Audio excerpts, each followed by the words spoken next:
guys, welcome to today's video. My name is Grace. If you're new, welcome. And if you're returning, thank you so much for coming back.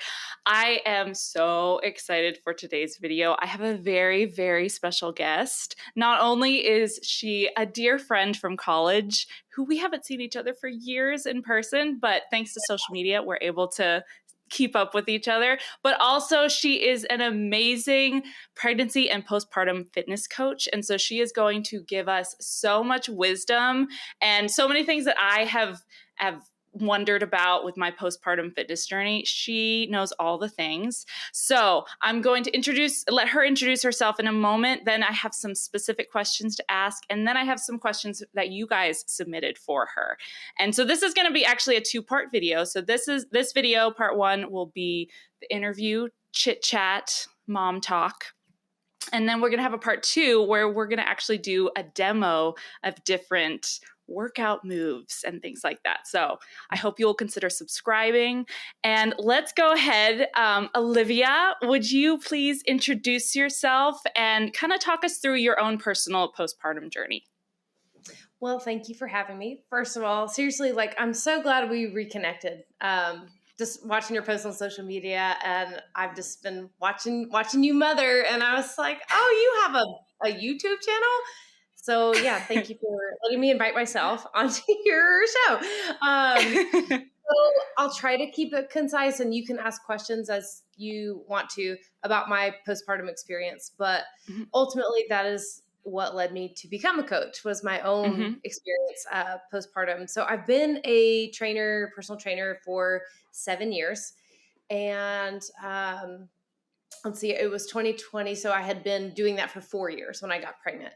And so you would think that being in the fitness space and a coach that I would know things, and I didn't.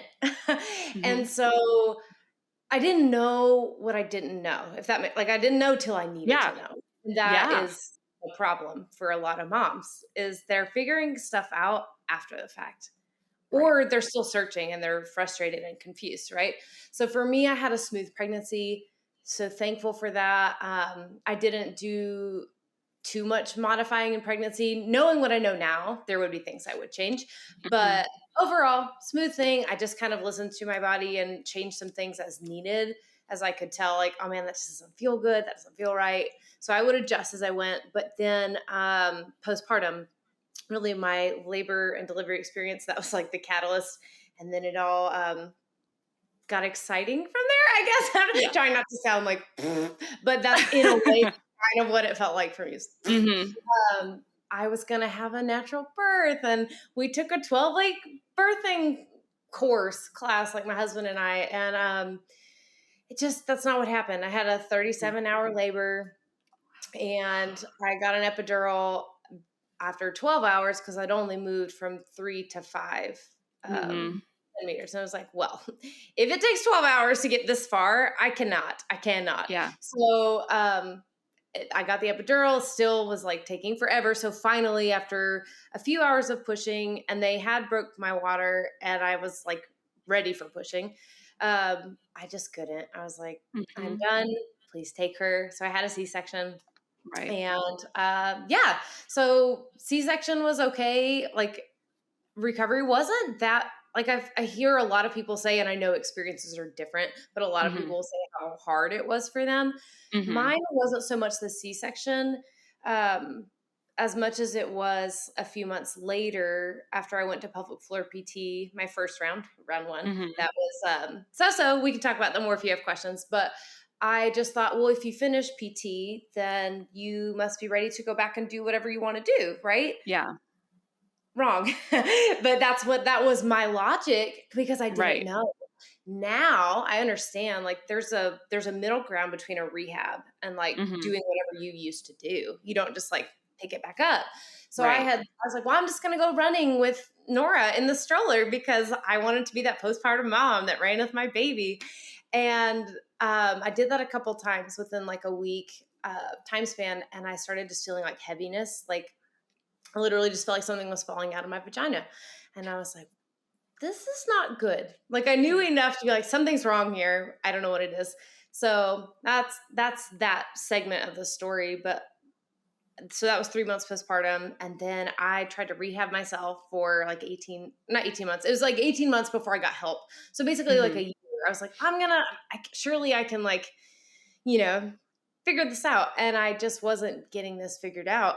So Yeah. anyway, it was a prolapse. That was the diagnosis for me. And that the journey that I've had over the last 18 months of having someone help me and going back to pelvic floor PT, a different one, that is like ultimately kind of what led me to become a coach. Like I hired a coach Mm-hmm. for myself, and she encouraged me this year. She was like, you need to do this. And I was like, Yeah. I'm scared, to pick, because it was pivoting my whole business away from just like traditional, like weight loss, get strong, whatever, which I still love getting strong, but like Mm-hmm. pivoting over into a niche or niche. Yeah. But pivoting over was scary to me. But my coach is like, she was the final push. And I was like, okay, I'm going to do it. I think So, that's yeah. awesome. And I feel like now, just recently in the last couple of years, is when getting specific help for like pelvic floor and diastasis recti, like there's actually finally a conversation about that. So more women are being able to find coaches like Yeah. you to get that kind of help. I know for me, I barely even knew what the pelvic floor was before I had kids. And then I I started didn't hearing either. all this. Yeah. Like, and then you start hearing about all this stuff and it's like, I don't even know what that is. So how would you like kind of an elevator pitch kind of describe to a mom, maybe a newly pregnant mom, like what even is the pelvic floor or what is diastasis recti? What kind of, Yeah. how would you define that? Fantastic question. I'm going to try to like keep it a little more concise. It's so hard because I could like talk about this all day, but to help, this is Fran. This is my model pelvis. Hi, So we're Fran. going to just quickly just look like, cause I needed a visual. Like I didn't understand what it was either. And I was a Yeah. fitness professional. So that's what, like, I was like, if I don't know this, how many other women don't know this? Mm-hmm. So your pelvic floor is like a basket of muscles, sits at the bottom of your pelvis. You have 3 layers. So I don't know why, but my pelvis doesn't have a second layer. I don't think most of them do.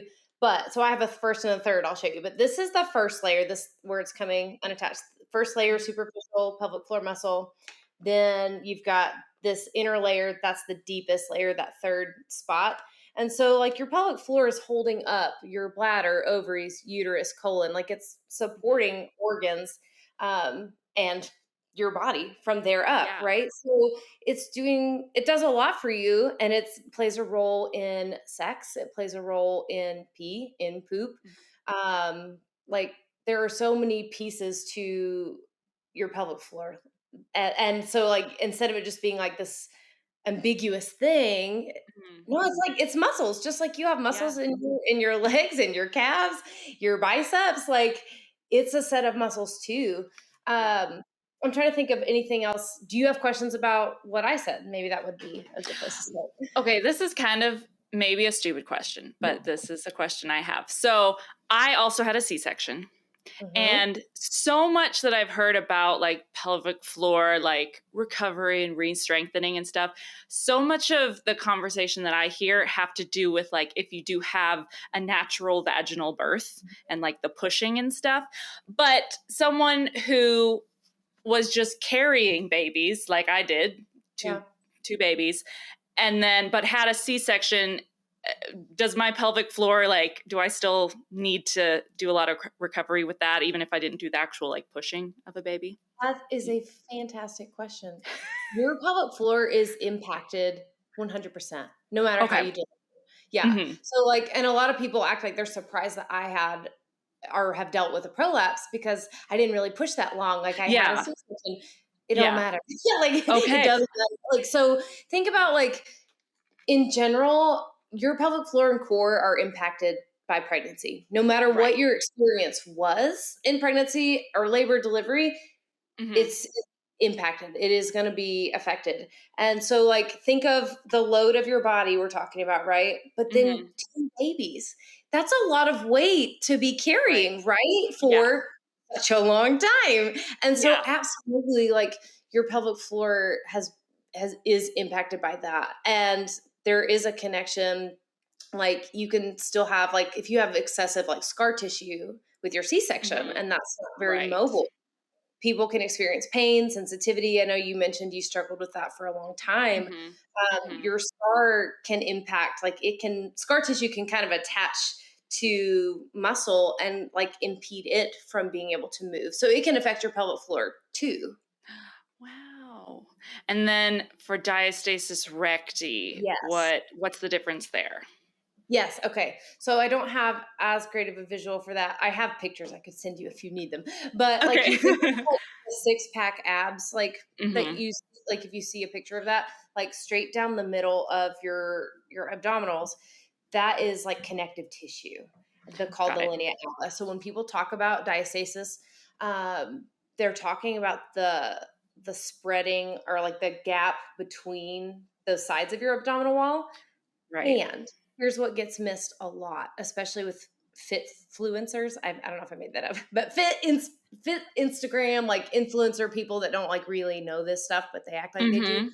Mhm. Is it's not just about how wide it is. That's not as big of a deal as how deep does it go. And that's something we'll look Okay. at when I kind of assess your diastasis, which I'm so Right. excited. It's gonna be fun. So it's not just about how wide they are, but how deep does that go? Like a lot of women, they can feel like, oh my gosh, that goes like really deep. Um, Yeah. and it's nothing to be afraid of. And also want to validate that it might feel freaky. Like if your body didn't feel like that before and it feels Right. differently after, yes, that's going to feel weird. I wouldn't touch my Yeah. scar for a hot second until my pelvic floor Mhm. he asked me to mobilize it because I was like, I just want to pretend that didn't happen. That I Right. didn't. It was weird. I'm uncomfortable.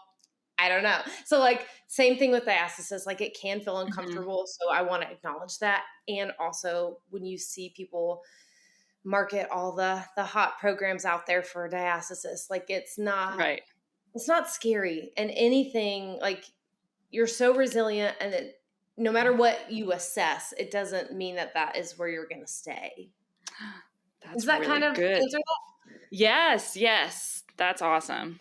Um, for someone who is starting to feel like they might have some of these symptoms, like maybe I am suffering from diastasis or pelvic floor issues, what kind of symptoms or concerns should they be looking out for?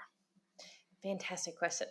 So symptoms that you might be looking out for, like with a prolapse, for example, like a heaviness or bulging in your Okay. vagina. Like it does, some people will describe it like it feels like a tampon's falling out, Yeah. uh, or just feels like something heavy. I haven't heard this from really anybody else, I don't think, but this is my personal experience. Hmm. On more symptomatic days, a lot of the time, I would feel like this burning, like UTI sensation, like kind of like I had to pee, but I knew I didn't. Yeah.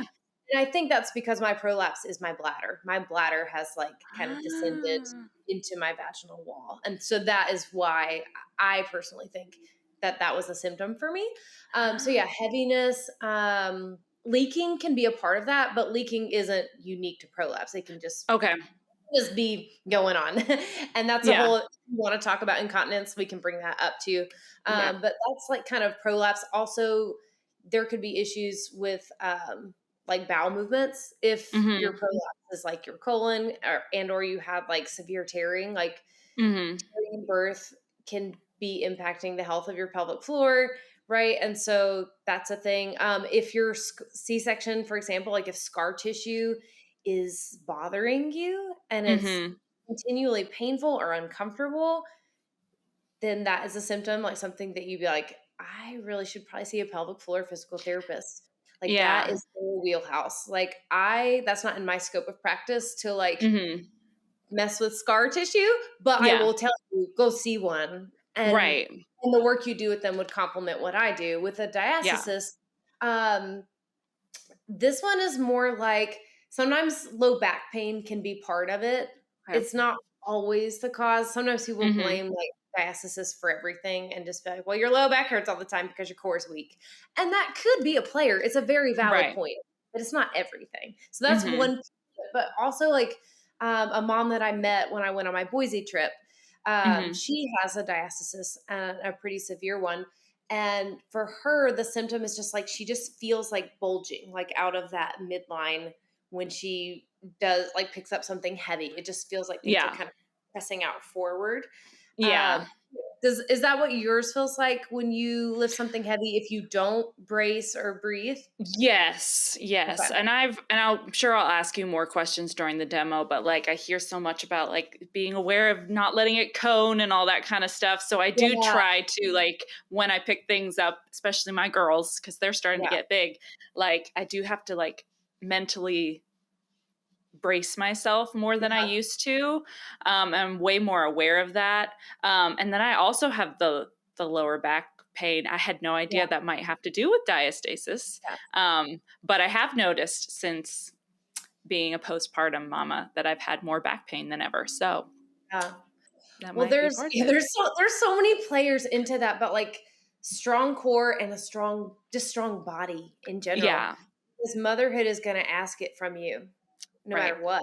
It's Right. you're Right. going to have to show up to the job. So Yeah. like equipping moms for that task is what I live and love to do.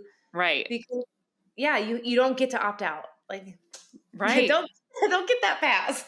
You mentioned something that I wanted to bring up, and I don't remember what it was about diastasis and low back pain. I think. Oh, just how your pelvic health is like absolutely intertwined here, and when a mom gives birth, like I just kind of like to describe it as no matter how fit you were in pregnancy, you're starting Right. at square one.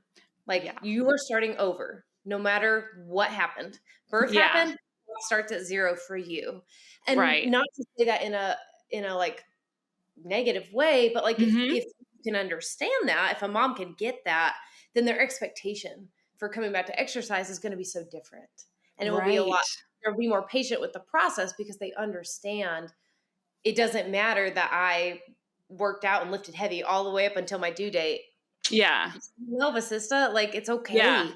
Frustrating. It is a hard journey, and I don't want to overlook that because I can firsthand attest and tell you it's a hard process, but it is so worth it, and moms are so resilient.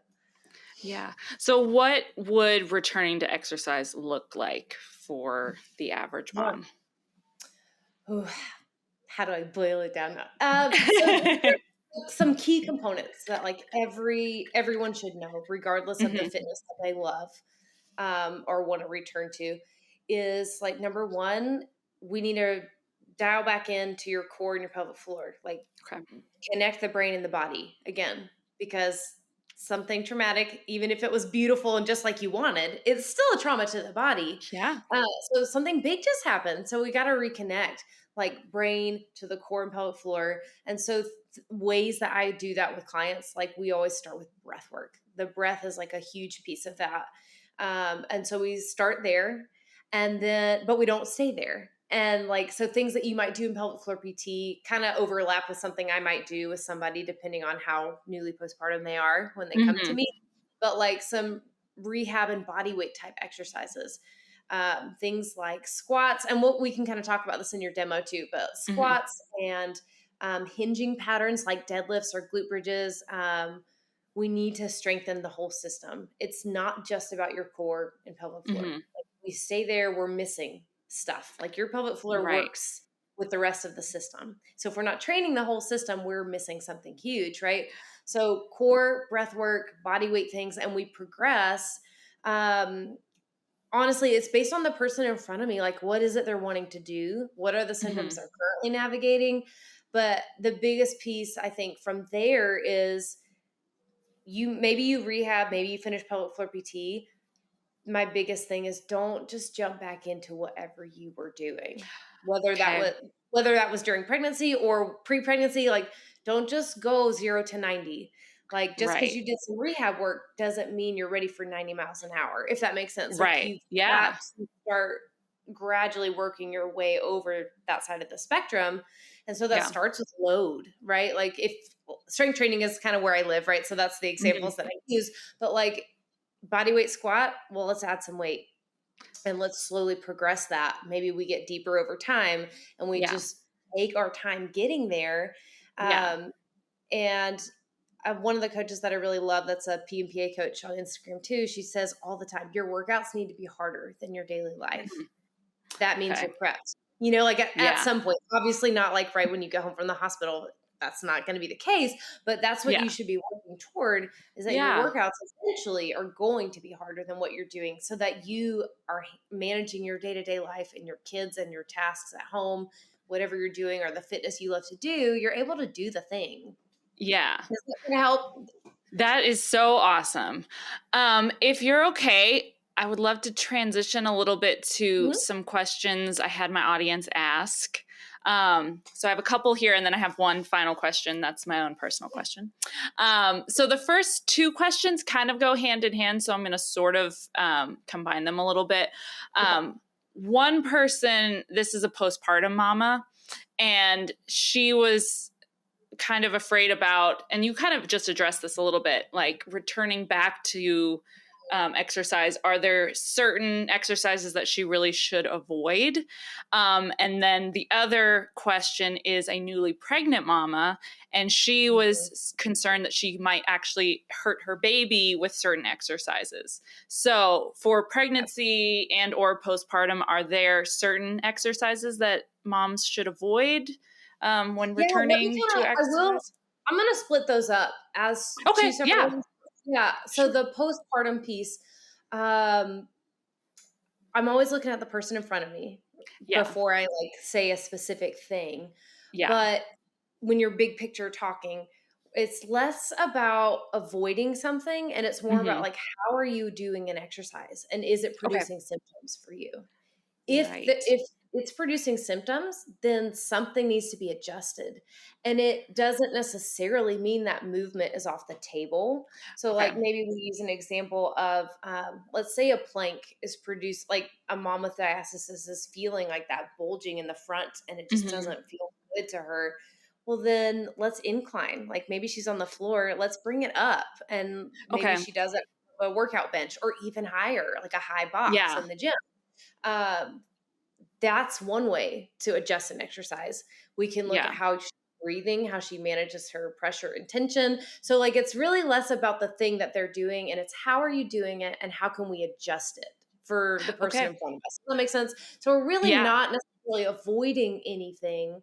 We're just adjusting and we're adapting, Okay. especially if that movement or exercise is important to the Hmm. mama that wants to do it. Like if that's Yeah. something you want to do, let's do it. Like we don't have to just take it off the table and say, well, that's dangerous for you or whatever. Yeah. So that's kind of the postpartum piece.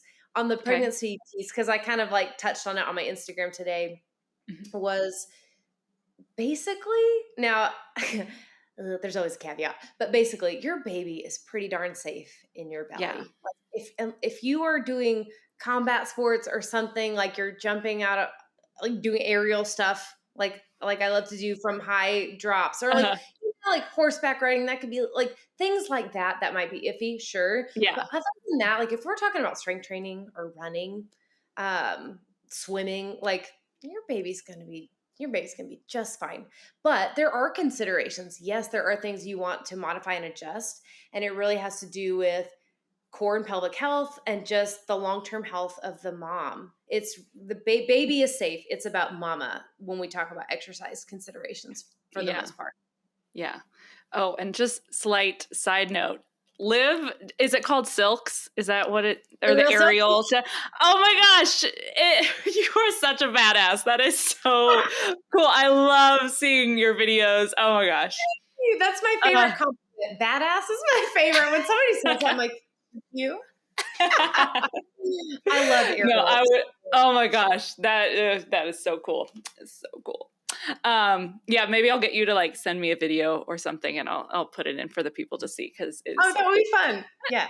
cool. All right, so let's see. Next question is: are there exercises that I can do to strengthen my pelvic floor before pregnancy or before giving birth? Fantastic question. Yes, you can technically, you could do that. You could strengthen your pelvic floor, but you don't need to for birth. Okay. So Okay. that's something I'm so glad this question was asked because this comes up a lot. Yeah. Your pelvic floor, the main job here in birth is to relax and get out of the Mm-hmm. way. We need things to open up, right? For baby to come Yeah. out. So like this is Right. vagina. We need these muscles to be jelly, like chillin'. And Yeah. so a strong pelvic floor is not the point, if that makes sense for birth. Like your Yeah. uterus is contracting to push a baby out. Your pelvic floor Mm-hmm. is not helping in that regard, if that makes sense. So Yeah. you could strengthen it, but it wouldn't be, that's not helpful for that particular goal. But strength training, I'm always going to advocate for strength training during pregnancy, but for other reasons. We're not training for Right. birth. You are Mm-hmm. you are designed to give birth. Women are made for Yeah. it. So you Yeah. don't have to train for that. But strength training during pregnancy obviously has so many great health reasons for the baby and for mama, and being strong is a great thing, and it can help have a smoother pregnancy. Sometimes it's not always, there's always caveats, there's always going to be exceptions, right? But it is a player that moms have control over, is choosing the exercise they do, and it can help with like SPD. Let's see if I say this right, symphysis pubic dysfunction, but I don't know if you've heard of that, but that is a complication with like pelvic pain, and it's really Mm-hmm. uncomfortable for a lot of mamas, and they can have it in pregnancy and postpartum, one or the other or both.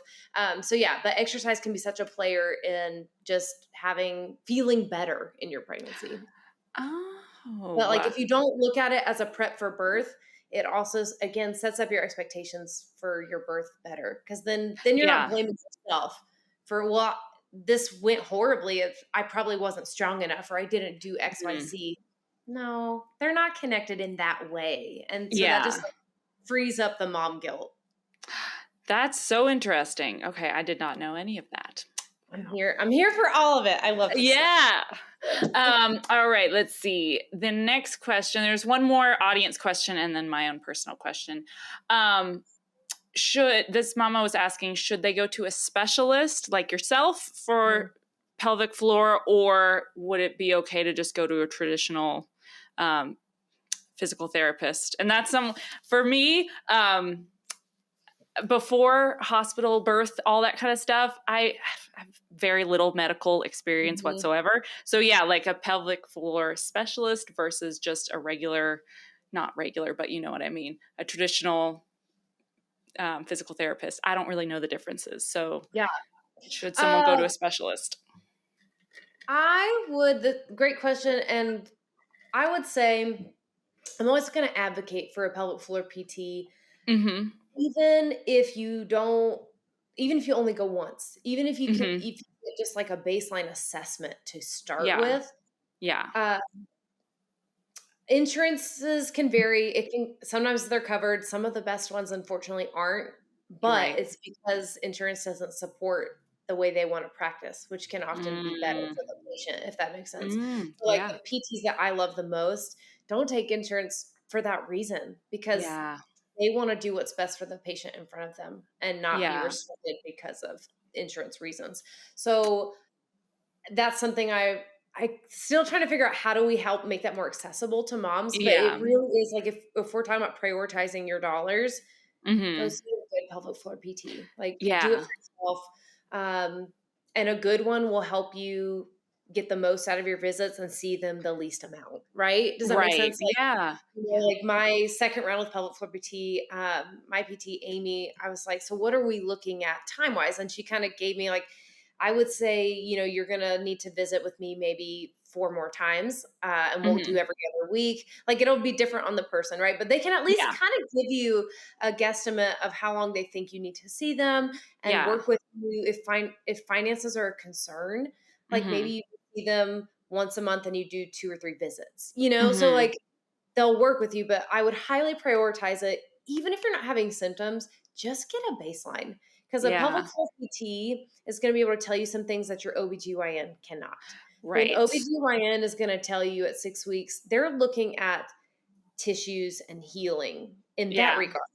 But Mm-hmm. they're not looking at, and they're not trained to, so I'm not Yeah. faulting them, but they're Mm-hmm. not trained to know nerve and muscle coordination. You have a Right. crap ton of nerves in your pelvic floor. And so like that explains like sex, painful sex could be a problem Mm-hmm. or whatever, right? There's a lot of stuff going on there. So a pelvic floor PT is going to be able to say and see, um, can your pelvic floor respond? Is it able to contract? Is it able to relax? Mm. Um, they can assess if, like tearing, what's going on there, whether vaginal birth, or they can look at your C-section scar. They're going to be able to look at all of that stuff. And that's not what OBGYNs do. And so Yeah. like at least seeing them once is fantastic. And the cool thing about somebody like me is, with your permission, most pelvic floor PTs, the best ones in my opinion, they're willing to work with someone like me. And I'm willing, Yeah. I want to work with someone's PT because it makes us a Yeah. better team for the Right. person we're working with, for that mama.